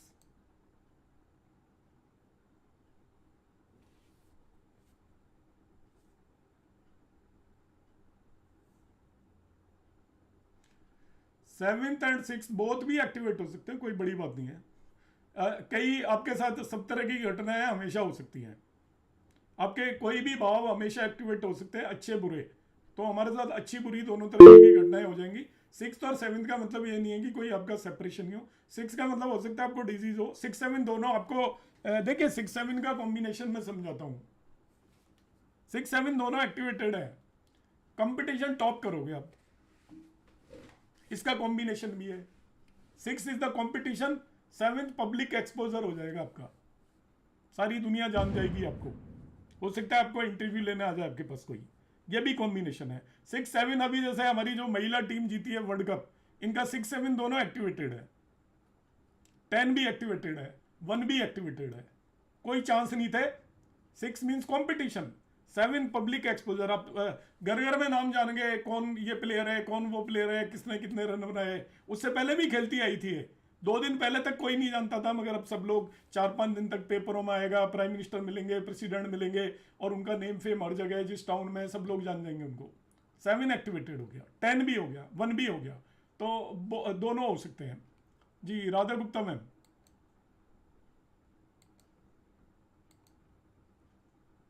Radha Gupta ma'am. Hello, हाँ जी सर। जी सर ये मैं ये पूछ रही थी कि जैसे 6th house and 12th house दोनों एक्टिवेट हो जाते हैं, तो उसमें हम ये भी कंक्लूड कर सकते हैं कि जॉब के लिए फॉरेन जाएगा, 8th हाउस एक्टिवेट नहीं होता। नहीं, आप दशा भी तो देखोगे। फिर भी हाँ जी, नहीं दशा भी जैसे एक्टिवेट कर रही हो 6 और 12th को, और 8th हाउस एक्टिवेट ना हो। देखो, देश काल पात्र जो मैंने वर्ड बोला है ना, वो इसीलिए बोला है। 6, 12 का हाँ मतलब जी क्या है सर। आपको पता है? वो बीमारी की वजह से हॉस्पिटलाइज भी हो सकता है। हाँ जी, वो तो मेरे को समझ आ रहा था सर, पर जैसे जॉब के लिए आउट ऑफ कंट्री भी जा सकते हैं, इस हाँ, तरह से भी कुछ हो सकता मैं है क्या? जो देश काल पात्र इसीलिए मैंने जोर दिया है उस पर। आपके पास जो व्यक्ति आ रहा हाँ है, जी किस सर। उम्र का है, कैसा है, और क्या कर रहा है, वो उस समय पर कोशिश कर रहा है बाहर जाने की, जॉब के लिए इंटरव्यू दे रहा है। 6, 12 एक्टिवेटेड हो गए तो अब यही कहेगा भाई बाहर जॉब लगेगा आपका, आप फॉरेन जा सकते हो जॉब हाँ के जी लिए। मगर वो 6, 12 एक्टिवेटेड है, पर्सन की थोड़ा हेल्थ भी थोड़ा प्रॉब्लमेटिक है, तब आप उसको डेफिनेटली कहोगे कि भाई आपका हॉस्पिटलाइजेशन होने के पूरे चांसेस है। हाँ जी सर, ठीक है इसीलिए सर, मैंने जो ठीक माना है। है, मैं जो बात बोल रहा हूँ वो इसीलिए बोल रहा हूँ, ये चीज समझ के कि आपका देखिए अभी 6, 7 एक्टिवेशन क्या है, वो डिवोर्स को भी बताता है, सेपरेशन को भी बताता हाँ है, जी आपका सर। डिस्प्यूट को भी बताता है। मगर 6, 7 एक्टिवेशन आपका इस चीज को भी बताता है कि आपको सक्सेस मिल सकती है कंपटीशन में, नौकरी में आपका प्रमोशन भी हो सकता है। 6 is the job and 7 is the promotion, तो नौकरी में आपका प्रमोशन भी हो सकता है। 6 और 7th हाउस से रिलेटेड रिजल्ट मिलेंगे। तो कौन व्यक्ति आप पर आ रहा है, तो उससे हमें बात करनी है, तभी हमें प्रेडिक्शन देनी है। यस। जी नमस्कार मैम। नमस्कार सर। जी नमस्कार। तो जैसे सैटर्न और जुपिटर ने एक हाउस एक्टिवेट किया हुआ है, तो उसको राहु केतु जैसे और भी प्लैनेट कर दे एक्टिवेट, तो रिजल्ट में कुछ कमी आएगी या एनहेंस होगा वो? नहीं, वो फिर मैं बात दशाओं में बताऊंगा। वो हाउस जो एक्टिवेटेड है वो तो हो गया एक्टिवेटेड। अब वहां पर जी। कौन उसकी हाउस की डिग्निटी के हिसाब से रिजल्ट मिलेंगे, रिजल्ट कैसे मिलेंगे वो एक अलग चीज है। Okay sir, thank you. क्योंकि देखिए हर चीज के 2 हिस्से हैं। मैंने स्टार्टिंग में बताया था कि इस भाव के रिजल्ट मिलने वाले हैं, क्या और कैसे मिलेंगे वो सेकंड पार्ट है उसका। जी sir, thank you. Swati ma'am. नमस्ते सर। जी नमस्कार। सर मैं पूछना चाह रही थी कि अगर 7th का लॉर्ड 6th में बैठा हो और जुपिटर और सैटर्न दोनों ही उसको एक्टिवेट कर रहे हो, तो नेटिव की शादी हो सकती है ना, भले वो 6th में बैठा हो, लेकिन इन्फ्लुएंस तो है। और शादी के लिए ही देख रहे हैं कि शादी कब होगा। देखिए उसका लॉर्ड तो शादी तो करा सकता है मगर तुड़वा भी तो सकता है वो। हाँ जी, तो वो तो है सर, पर पहले होनी तो चाहिए, फिर टूटेगी। हाँ होनी चाहिए, पर उसमें सेवंथ लॉर्ड जैसे 6 के अंदर आकर बैठ गया तो सेवंथ के रिजल्ट तो देगा वो, मगर सोर्स कौन हो गया? सोर्स तो 6 बन गया ना। सोर्स बन गया जी। जी 6 तो एक्चुअली उसमें प्रॉपर यूटिलाइजेशन हो रहा है, कोई मामा मामा के थ्रू मैरिज हो जाती है तब तो ठीक है, अदरवाइज वो डिस्प्यूट भी दे देगा इमीडिएटली। अच्छा, तो ये सजेस्ट करना चाहिए लॉयर भी तो हो सकता है। नहीं लॉयर तो मैम प्रोफेशन हो गया, मतलब उसका सोर्स मतलब आप जॉब वाला भी बोल सकते हो उसको, और आपका जो सोर्स है 7th हाउस के रिजल्ट का, पर 7th लॉर्ड 6 में है तो वो आपको कुछ ना कुछ तो अदर देन यदि उसको कोई बेनिफिक इन्फ्लुएंस ना हो तभी भी उसकी पोजीशन थोड़ी खराब होगी। एक तो अपने आप से 12th में चला गया वो, तो वो ज़्यादा स्ट्रॉन्ग कॉम्बिनेशन उस चीज़ को ब्रेक करने का है, बजाय इसके कि देखिए एक तो छठा भाव हो गया जी डिस्प्यूट का, दूसरा वो अपने आप से 12वें में चला गया तो डबल नेगेटिव हो गया ना। जी तो वो जी इतना जल्दी से आसानी से अलाउ नहीं करेगा, बल्कि वो आप ऐसा कह सकते हो एंगेजमेंट होकर टूट जाएगी एक आध बार, और बाद में बढ़ेंगी नहीं, और बाद में बनेंगी तो थोड़ा मुश्किल से बनेंगी। It will give troubles definitely. Court marriage they सकता है। ओके, और इस पे जुपिटर की, अगर नेटल जुपिटर की इस पे दृष्टि हो तो थोड़ा संवर सकता है ना। मतलब सॉर्ट आउट करा देगा वो, मगर आएगा तो डिस्प्यूट। जी जी बिल्कुल मतलब बिल्कुल, ऑलरेडी ठीक है। मतलब 7th लॉर्ड 6 में है तो आप बात करना ऑलरेडी ऐसी चीजें हो चुकी हैं। कोर्ट मैरिज हो सकती है। जुपिटर ही अगर वो 6 में हो तो नहीं, जब मैडम लॉर्डशिप देख रहे हो तो फिर उसका वो मत देखो कौन है। जब हम लॉर्डशिप देख सर रहे मैं हैं तो पूछ हमें ये नहीं देखना कि वो जुपिटर है, वीनस है, मार्स है। लॉर्ड तो लॉर्ड है, वो उसका मालिक है।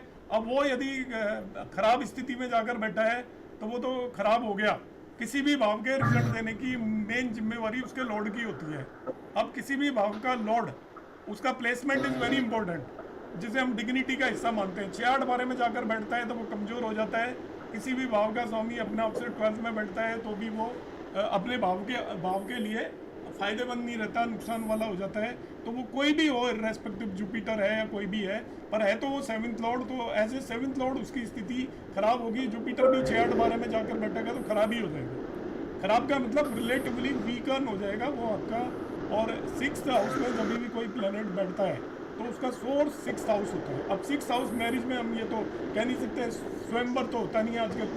स्वयंवर के केस में ठीक था 7th लॉर्ड इन 6th, कंपटीशन जितवा देगा वो, कंपटीशन के थ्रू वाइफ मिल जाएगी उसको।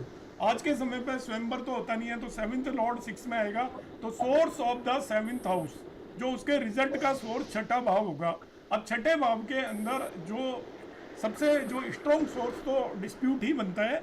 बाकी और भी पॉसिबिलिटी हैं, जैसे कहा था आपने, लॉयर भी हो सकता है, मामाओं के थ्रू भी हो सकता है, या आप और चीज़ देख सकते हो कि सर्विस सेक्टर से भी हो सकता है स्पाउस, मगर डिस्प्यूट जरूर होगा, ये मान के चलो।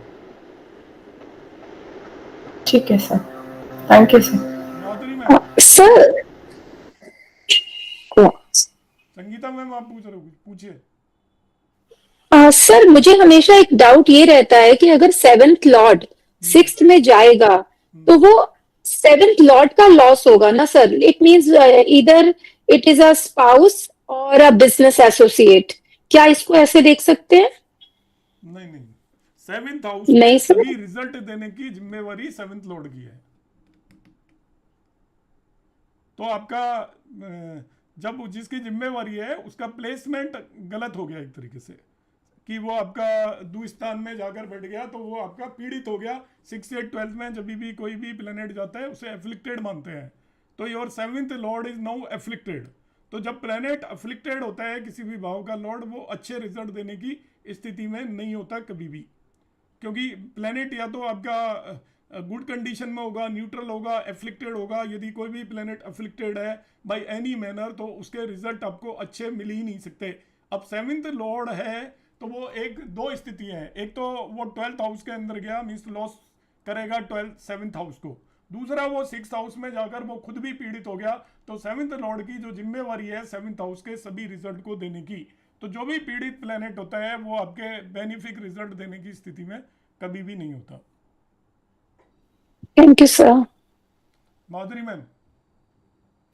हाँ जी, हरे कृष्णा सर। जी हरे कृष्ण। सर सर मुझे पूछना है कि जुपिटर और सैटर्न मिलकर दोनों 6th हाउस को एक्टिवेट कर रहे हैं, तो कोई कंपटीशन में एग्जाम में बच्चा अभी एग्जाम में बैठता है तो 6, 11 मतलब दोनों हाउसेज एक्टिवेट हो रहे हैं, तो सर जब रिजल्ट आएगा तो जुपिटर रेट्रो हो चुका होगा, तो सर फिर उसको कैसे समझेंगे? नहीं, बैठा 6 में ही होगा ना वो। सर एक्टिवेट कर रहे हैं ना 6th हाउस को, शनि और गुरु मिलके दोनों 6th हाउस को एक्टिवेट कर रहे हैं। रेट्रो होने पे भी तो एक्टिवेट ही करेंगे ना। रेट्रो के क्या सर अभी जो उसकी?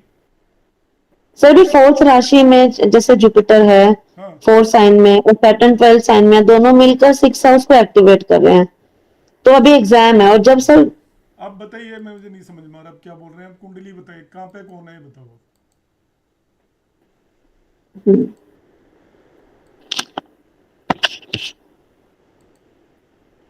एक मिनट रुक जाओ।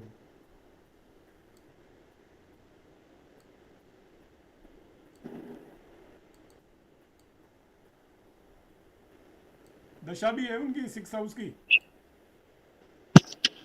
दशा तो नहीं है सर। केवल ट्रांजिट के बेस पे 6 के रिजल्ट नहीं मिलते। मैंने बताया, इसलिए मैं कह रहा हूँ कि मैं जो बात बता रहा हूँ उसको थोड़ा एक बार ध्यान से याद रखो, अपने मन की चीज़ याद मत रखो उसमें से, कि जो हमारे लिए सुटेबल है वो याद रख लिया।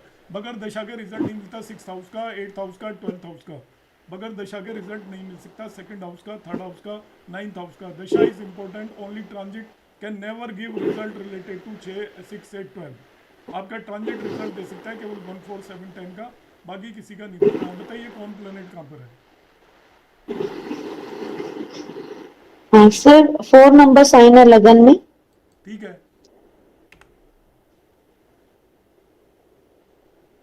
अब ट्रांजिट में अभी तो यहीं पर है जुपिटर, 6th हाउस जी सर। नहीं है, 3 में चला जाएगा जब हाँ। कह रहे हो आप। हाँ जी सर। 3 में, और वो 12 में आपका। वो 12 में 9th हाउस में आ गया। हाँ तो 6th हाउस को ये 3 में होगा तब दोनों एक्टिवेट करेंगे। हाँ, सर वो प्लैनेट्स बैठे हैं ना अगर 1st हाउस में, तो उनके कारक आपने बताए थे ना, तो कारक 6th हाउस को सिग्निफाई कर रहे हैं। दशा है क्या 6 की? ये देखो। नहीं सर दशा नहीं। हाँ सर अब क्लियर हो सर, बीच में आपने बताया था ये। 6 एक्टिवेटेड नहीं है, फिर वो मतलब ओवरऑल रिजल्ट 6 के नहीं मिलेंगे आपको। ठीक है सर, ओके।